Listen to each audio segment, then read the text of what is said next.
Good morning, everyone. I will continue with providing you with an update from the Vivas. And we are located in New York City at Mount Sinai. And the scope of Viva is to do phenotypic analysis of human responses to SARS-CoV-2, influenza, and dengue viruses. And the real mission of our center is to understand how to best orchestrate long-lasting immune responses in humans. And we think of it like a concert because there are many different instruments, many different players that come together to make a wonderful melody. So the structure of Viva is we have 3 projects, each focusing on one pathogen and its virus and its vaccine. Project 1 is SARS-CoV-2, Project 2 influenza, and Project 3 is dengue. And each of these projects are trying to find the common melody, the common theme to an effective immune response. We have the 4 cores with the clinical core as fifth support. And then in the past years, we were fortunate enough to get IOFs with Kirsten going to give a presentation later today, and Camilla Coelho having an IOF on monkeypox. And last not least, we had an administrative supplement looking at dengue vaccines, which Anna will update us on.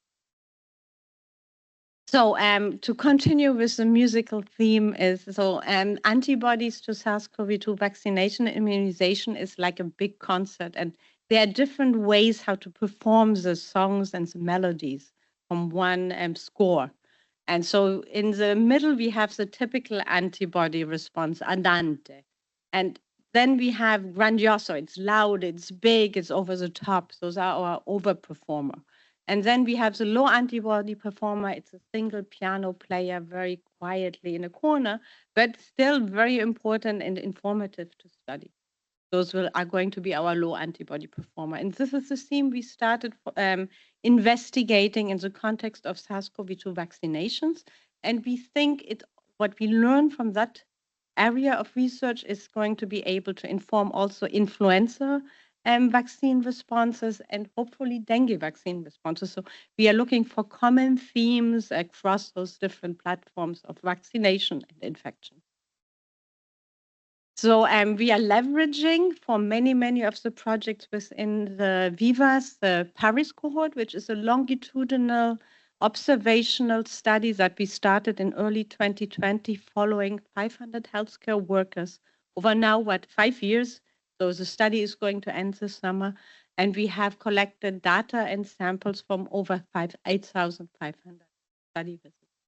So this just summarizes the beauty of the evolving immune responses in this cohort, with each of the different immune stages colored differently. So you can see how, and on the you see the higher the dots, the higher in the figure, the higher the antibody responses. We do a lot of serological assessments of binding and neutralization, and this is a binding antibody curve that summarizes how the cohort increasingly becomes immune to SARS-CoV-2 as people receive additional vaccines or infections.